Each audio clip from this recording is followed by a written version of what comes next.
Hello everyone, एक बार फिर से स्वागत है हमारे चैनल में।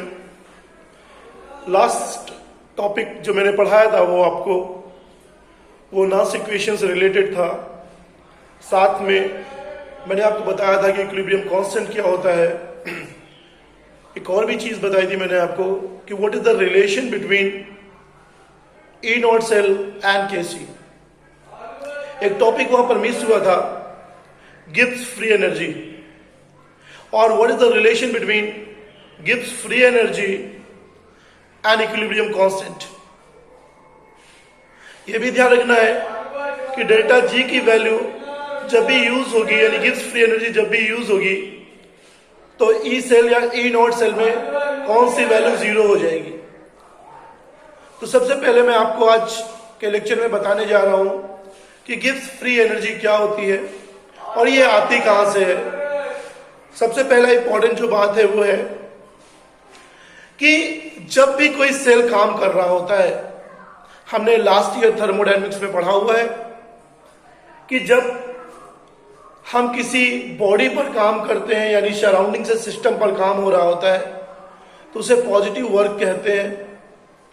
और जब कभी कोई सिस्टम सराउंडिंग में काम करता है तो उसे निगेटिव वर्क डन कहते हैं। ठीक उसी प्रकार से हम सेल्फ लेते क्यों हैं, हम सेल या बैटरी लेते क्यों हैं, उसका मेन रीजन ये होता है कि इलेक्ट्रिसिटी की रिक्वायरमेंट को पूरा करने के लिए हम सेल का यूज कर रहे होते हैं। यानी सेल में क्या हो रहा होता है या बैटरी में क्या हो रहा होता है, सेल या बैटरी में जो केमिकल इक्वेशंस हो रही होती हैं, जो केमिकल इक्वेशन हो रही होती है या केमिकल एनर्जी जो हो रही होती है, वो इलेक्ट्रिकल एनर्जी में कन्वर्ट हो रही होती है। यानी अगर हम सेल या बैटरी को सिस्टम मान लें और सिस्टम से इलेक्ट्रिसिटी बाहर जा रही है थ्रू द केमिकल रिएक्शन, तो इसका मतलब ये निगेटिव वर्क डन हो गया। एक बात आ गई कि ये निगेटिव वर्क डन हो गया। दूसरी बात, पोटेंशियल कहां से डेवलप हुआ या करंट कहां से डेवलप हुआ।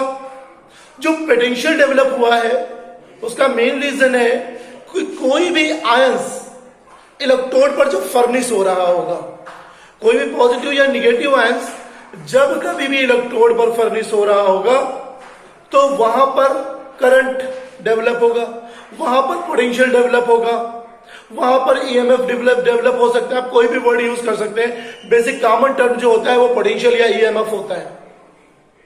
तो बात मुझे समझ में आ गई कि यदि कोई भी आयन किसी भी केमिकल रिएक्शन के दौरान किसी इलेक्ट्रोड पर फर्निश होता है तो उस इलेक्ट्रोड और उस सॉल्यूशन के बीच में एक पोटेंशियल डेवलप होता है या एक ईएमएफ डेवलप होता है।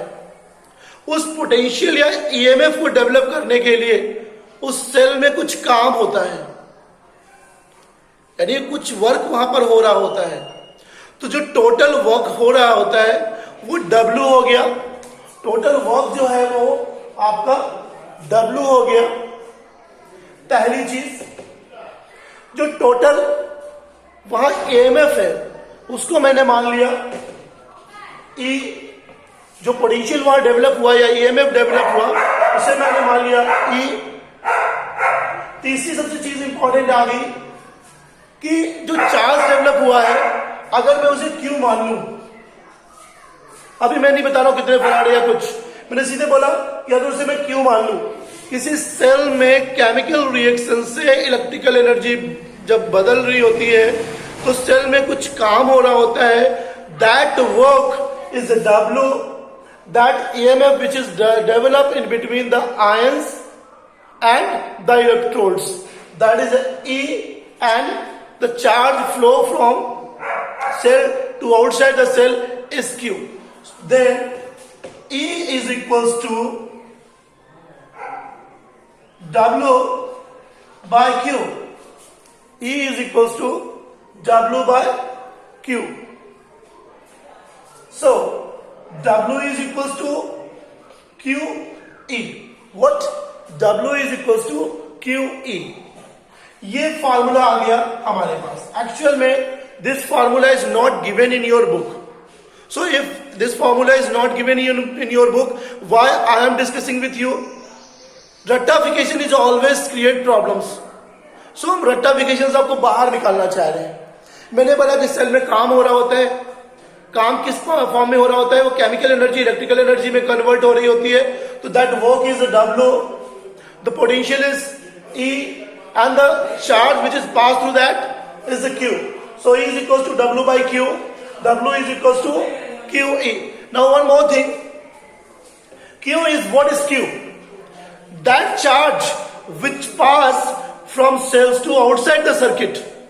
From cells to outside the circuit. Suppose this is a cell और यदि चार्ज यहां से Q यहां से ट्रांसफर हो रहा है, तो मान लिया इस Q की वैल्यू होगी n फैराडे. किसी भी सेल के अंदर से जो चार्ज पास हो रहा है बाहर सर्किट में, वो Q is equal to NF हो गया. तो W is equal to Q, W is equal to N F and E. The NF is what? This NF is this Q. Q is equals to NF. यानी NF Faraday जो था, N Faraday electrical charge वहां से pass out हो रहा था. तो N Faraday electrical charge pass out होने पर जो टोटल वर्क डन आया वो W आया. N फेराडे इलेक्ट्रिकल चार्ज पास होने पर जो टोटल वर्क डन हुआ वो W हुआ. और जो W है वो गिब्स फ्री एनर्जी के डिक्रीज के बराबर होगा. W reversible, you can say, जो W होगा that will always be equals to Gibbs free energy. क्योंकि मैंने आपको बताया हुआ है कि कितने कोई भी स्पॉन्टेनियस प्रोसेस होगा, in any spontaneous process the value of delta G will always be negative, and when the system will be spontaneous, the system will be spontaneous when that cell convert chemical energy into the electrical energy directly without any interference. Feasibility और spontaneity का मतलब हो गया cell अपने आप काम कर रहा है, उस पर हमने कुछ नहीं करना है. So for that spontaneity delta G value will always be negative and that delta G value is equal to W. अब वो इक्वेशन आएगी जो आपकी बुक्स में लिखी हुई है. Now this is equation 1, this is equation 2. From equation 1 and 2, from equation 1 and 2 what will happen? See, W की जगह उसकी वैल्यू प्लेस कर देते हैं. तो minus delta G is equal to क्या हो गया? NFE. क्लियर? ये आपकी वैल्यू होगी. अगर सारे कंसंट्रेशन को टर्म्स को यूनिटी मान लिया जाए, if I suppose all the concentration terms is taking as a unity, that at that particular time E is equals to E naught. E is equals to E naught and delta G is equals to delta G naught. Then the equation will be delta G naught is equals to minus delta G naught is equals to N E naught F. N E naught F. Okay. Now this is a gives free energy. तो यहां से मुझे clear हो गया, जो book में दिया हुआ वो यहां से दिया हुआ है. तो आपको समझ में आया कि W कहां से आ रहा है, NFE कहां से आ रहा है. एक सबसे इंपॉर्टेंट चीज है, ये भी आपकी बुक्स में मेंशन नहीं है, कि कौन सी एक्सटेंसिव प्रॉपर्टी है और कौन सी इंटेंसिव प्रॉपर्टी, बिकॉज अब आपके पास ऑब्जेक्टिव का पैटर्न आने वाला है.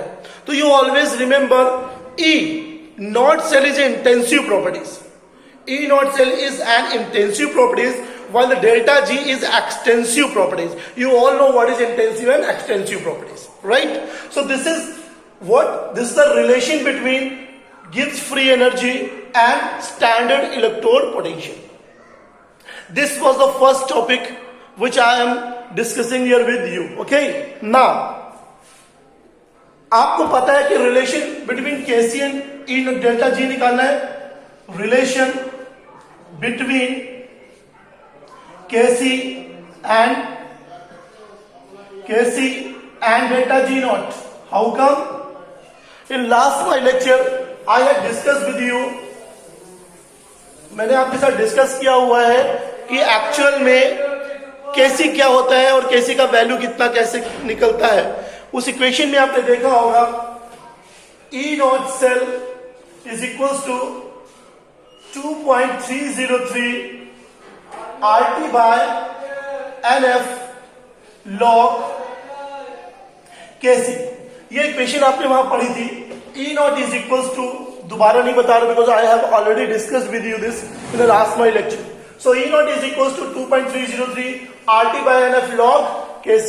If I am putting this value here in this equation, what will happen? This will be minus delta G naught is equals to NF multiplied by 2.303 RT by NF log Kc. Now this NF and this NF is cancelled. The value of delta G will be delta G naught is equals to 2.303 RT log Kc. Now this is the relation between Gibbs free energy, standard Gibbs free energy and equilibrium constant. कई numericals आते हैं, इस पे numericals का एक lecture आपको individual बनाऊंगा, हर एक टॉपिक पर एक न्यूमेरिकल का आपको लेक्चर बना के भेजूंगा। तो ये आपको क्लियर हो गया कि ई नॉट सेल और केसी में क्या रिलेशन होती है। ओके, बस स्पॉन्टेनिटी के लिए आप ध्यान रखिएगा। For the spontaneity you remember one chart I am discussing with you.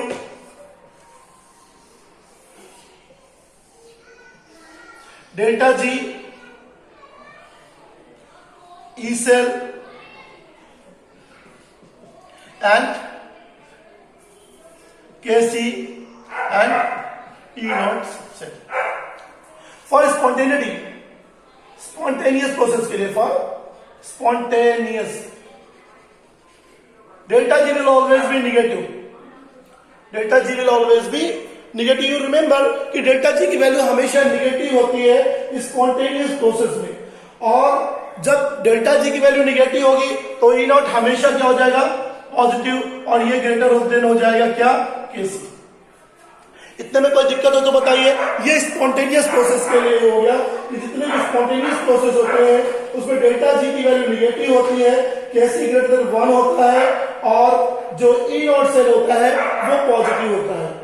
अगर हम नॉन स्पॉन्टेनियस प्रोसेस की बात करें, अगर हम नॉन स्पॉन्टेनियस प्रोसेस की बात करें तो नॉन स्पॉन्टेनियस प्रोसेस में डेल्टा जी की वैल्यू पॉजिटिव हो जाएगी, केसी लेस देन हो जाएगा, less greater than 1, less than 1, और ये हो जाएगा आपका निगेटिव। राइट। एक और पॉइंट बचा हुआ है इक्विलिब्रियम स्टेट पर। इक्विलिब्रियम स्टेट पर आपको पता है कि इक्विलिब्रियम स्टेट पर क्या होगा। इक्विलिब्रियम स्टेट पर जब केसी होगा वो क्या हो जाएगा, इक्वल्स टू 0 हो जाएगा। क्यों? क्योंकि दोनों की वैल्यू एक दूसरे के बराबर हो जाती है, तो केसी की वैल्यू क्या होगी, वहां पर 0 हो जाएगी। और आपका ई नॉट सेल क्या हो जाएगा, ई नॉट सेल आपको पता ही होगा कि ई नॉट सेल क्या हो जाएगा, डेल्टा जी की वैल्यू क्या हो जाएगी आपको पता है। तो इसमें आपको टेंशन लेने की जरूरत नहीं है कि इक्विलिब्रियम स्टेट पर क्या वैल्यू आएगी। इक्विलिब्रियम स्टेट पर डेल्टा जी नॉट 0 और ई नॉट सेल 0, और ये आपका हो जाएगा 1, 0 0 और 1 लिख देता हूं। इक्विलिब्रियम पर 0 0 और 1। तो ये चार्ट आप याद कर लीजिएगा क्योंकि काफी शॉर्ट क्वेश्चन आपको ऑब्जेक्टिव के टर्म में मिलेंगे। Okay, now this topic I am going to finish. इसमें मैंने आपसे क्या डिस्कस किया बहुत अच्छे से समझ लीजिएगा, और ये कहां से इक्वेशंस आ रही हैं ये भी आपको समझा दिया मैंने। Okay, in next lecture I will discuss you the reference electrode and standard hydrogen electrode. Okay.